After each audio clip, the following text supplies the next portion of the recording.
In the misty hills of Scotland, a true pioneer of spirit and strength is born. Patrick Denmark's fate is forged in war. His story is one of survival against impossible odds, the deaths of his fellow soldiers. Patrick's spirit remains unbroken. Witness an extraordinary tale of human endurance that will leave you questioning how far you would go to survive. Subscribe now to uncover more extraordinary stories of survival and courage. Once upon a time in the misty hills of Scotland, around the year 1635, a young man named Patrick Denmark was born. His family loved their land, their traditions, and their proud clan roots in Scotland. Little did Patrick know that his life would take a path filled with adventure, hardship, and courage far beyond the Scottish hills. As Patrick grew, the world around him was changing rapidly. Civil war was tearing England and Scotland apart. A fierce struggle between those who wanted to keep the king on his throne and those who believed in a different way. Scotland, loyal to the monarchy, joined the fight. Patrick, like many young men of his time, was drawn into the chaos and fought bravely in the Battle of Dunbar in September 1650. But the battle was quick and brutal. Oliver Cromwell's forces, and in less than an hour, the Scots were defeated. Patrick, young and untried, survived the chaos but was captured among thousands of prisoners. Patrick's journey was about to become even more harrowing. The once proud Scottish soldiers were now hungry and had been stripped of weapons.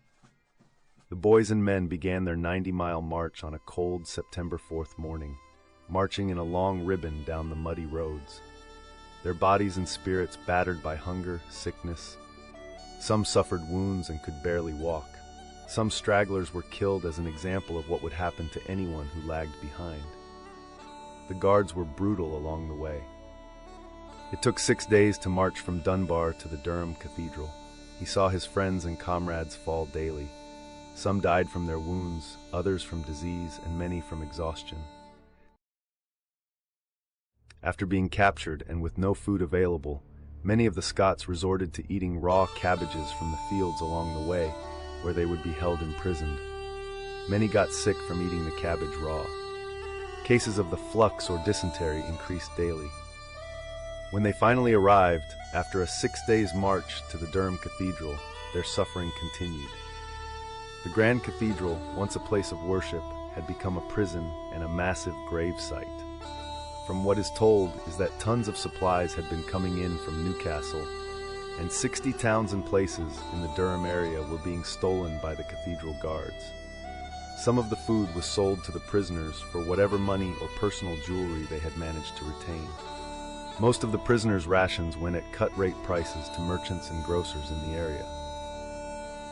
There is general agreement among British historians that Sir Arthur Haselrig, who was the parliamentarian commander in Newcastle and governor of the northern counties, was put in charge of the thousands of Scottish prisoners of war captured at Dunbar. According to his writings of the times, he did his best for the prisoners, but had no real idea of what the conditions of the situation actually were. The harsh reality is that very little of the food ever found its way into Scottish stomachs. Notwithstanding all of this, many of them died, and few of any other disease than the flux. A perplexed Haselrig wrote, "Some were killed by themselves, for they were exceedingly cruel towards the other. If any man was perceived to have any money, he was killed before morning and robbed. If any had good clothes that any prisoner wanted, he would strangle the other and put on his clothes. They were so unruly, sluttish, and nasty that it's hard to believe. They acted like beasts rather than men." It's no wonder. The prisoners were dying at an average rate of 30 a day in the cathedral. That rate probably hit 100 or more daily by the middle of October, as starvation and murder set in and the dysentery infection rate peaked. It is amazing that young Patrick had survived, because the majority didn't. Patrick was young and strong. By the end of October 1650, approximately 1,600 Scots had died horrible deaths in Durham's much revered House of God. Only 1,400 of the 5,100 men who started the march from Dunbar in September were still alive less than 2 months later, when England's traders in human flesh came calling. These other men with him were his friends for life. His luck changed on November 4th, 1650. After 2 months as a prisoner of war, he was one of 147 chosen Scots that were apparently in good enough health and was chosen to be sent to the English colony across the Atlantic Ocean. This was a common event that was done to prevent the former Scots from rejoining any fight against the English. Against all odds, he had survived the march, the Durham Cathedral. Now he is facing another challenge. When the chosen Scottish prisoners were marched from the cathedral to the docks, they were boarded onto the ships. Patrick found himself aboard a ship called Unity. He was prisoner number 17. They were soon bound for America aboard this small, overcrowded ship, locked down below deck. Patrick arrived in Charlestown, Massachusetts in December 1650 and was sold into indentured servitude for 10 to 20 pounds to the owners of the Saugus Iron Works. An example of that amount of money in comparison, an ox in the late 16th to 17th century might have cost around 5 pounds. Other former prisoners were distributed to sawmills in southern Maine and New Hampshire. Some were sold to local farmers and merchants. While he was at Saugus, he was forced into providing labor, working at the foundry where they made ironware. He was indentured there for a period of 7 years, working for the Puritans that ran the foundry. This is where Patrick learned about the Puritan people and the strictness of their religious beliefs. A much different way of life compared to where he was born and raised.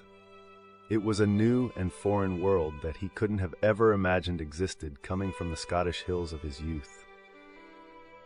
Over that 7-year period, Patrick worked hard to pay back the price of what his owners had paid for him. He had finally earned his freedom. Upon his release from servitude, was given 7 pounds. Now a freed man, he worked at odd jobs trying to build a new life for himself and to regain his sense of self-worth.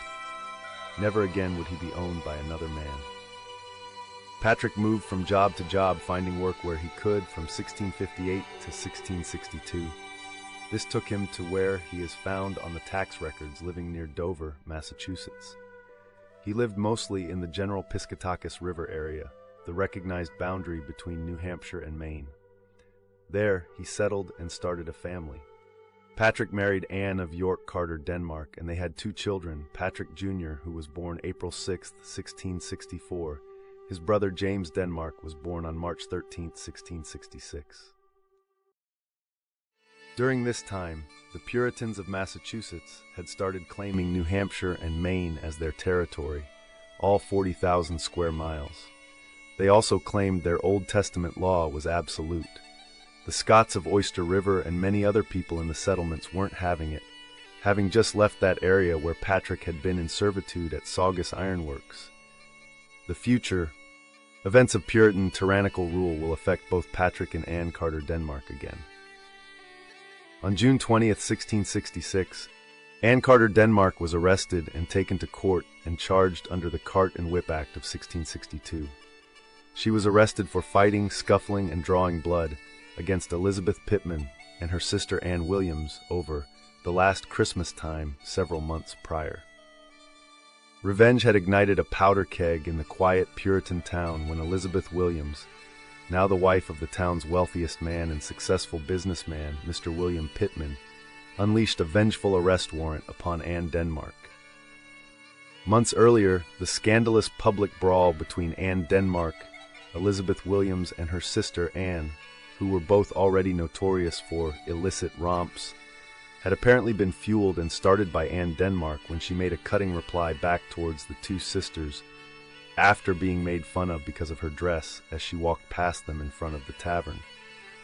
It's probable that Anne was in the right to defend herself and her good name against them.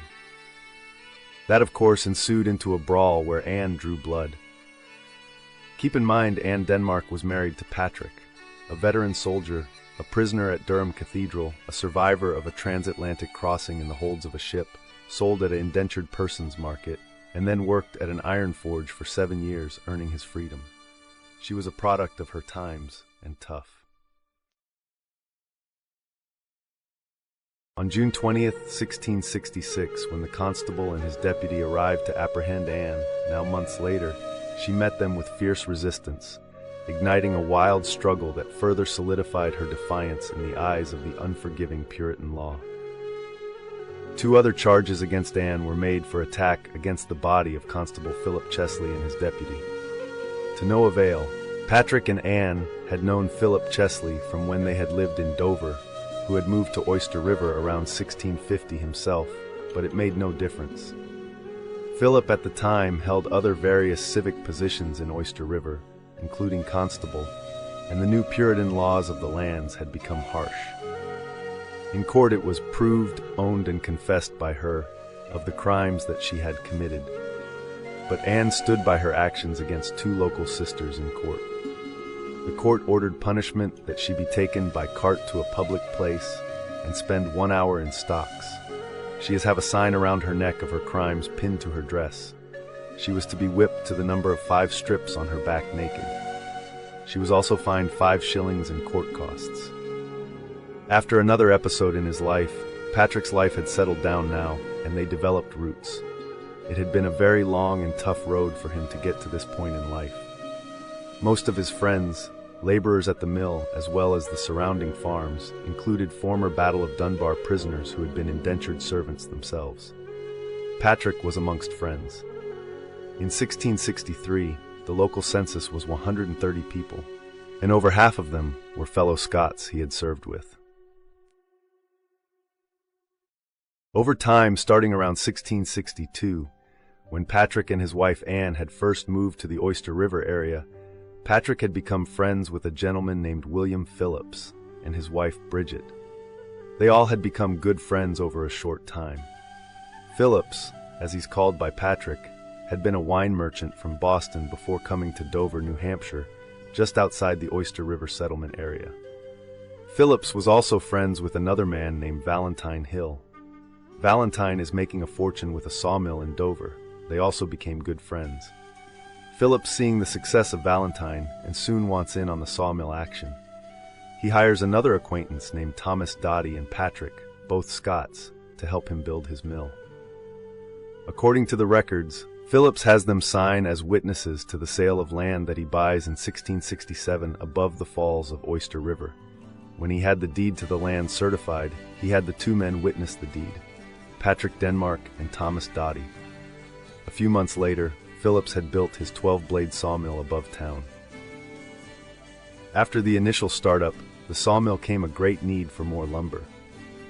Phillips, who is a gentleman, educated and wealthy, decides that he could go up the Oyster River to maybe bargain for some nearby land with an old acquaintance who happened to be the chief of the local Sochi Indian tribe. Phillips sets off in a canoe paddling upstream, towing another canoe that contained gunpowder, liquor, and copper pots and pans. After greetings and smoking a peace pipe with the chief, they negotiate. According to the records, they made 2 agreements. 1. William agreed to hire English and Scottish timbermen and carpenters to build a fort on the island the Sochis had retreated to. The Abenaki, a warlike tribe, were exploiting them, and they wanted protection. 2. In the negotiation, the chief agrees to trade 4x4 square miles of the Kennebec riverfront for the timber needed for his new sawmill. By now, the Huron and the Abenaki tribes had heard that the Sochi tribe was trading with the local settlers of Oyster River. That didn't settle too well with them. In 1675, 6 years later, it was a chilly September night when the Abenaki Indians attacked with a surprise raid. They killed many of the locals and burned down Phillips' grist mill that Patrick, Valentine, and Phillips had built. William Phillips, having served with the English army and having just met with the chief, had received word that tension was brewing in the area with other tribes. This gave Phillips time to prepare. He fortified his grist mill and then in the attack defended it against the attacks. This defense, in which he was severely wounded, later earned him his title of Major and Magistrate, which was confirmed by the Royal Commissioners that year. Giving up on the idea of running a mill again, more than likely due to his injuries from the attack, the records show Major Phillips soon after left the Oyster River area, settling down on a small farm near Boston, near where he had lived before. Major William Phillips then disappears from history. Life was never easy in the mid-1660s. Tensions between colonists in America and the Native Americans began to grow. While Patrick lived at Oyster River, he, his family, and his neighbors were again attacked by Indians in a large and fierce attack.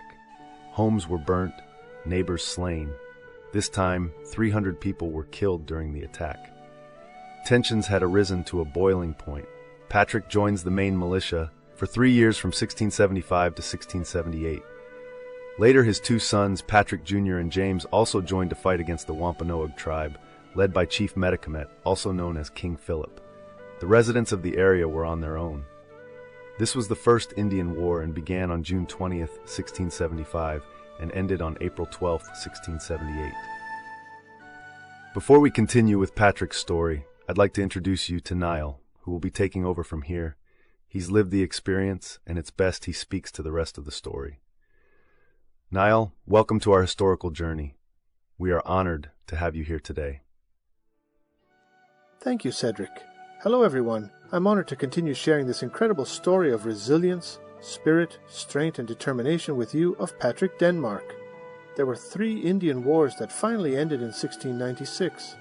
By now, Patrick had become a respected member of his community as a leader.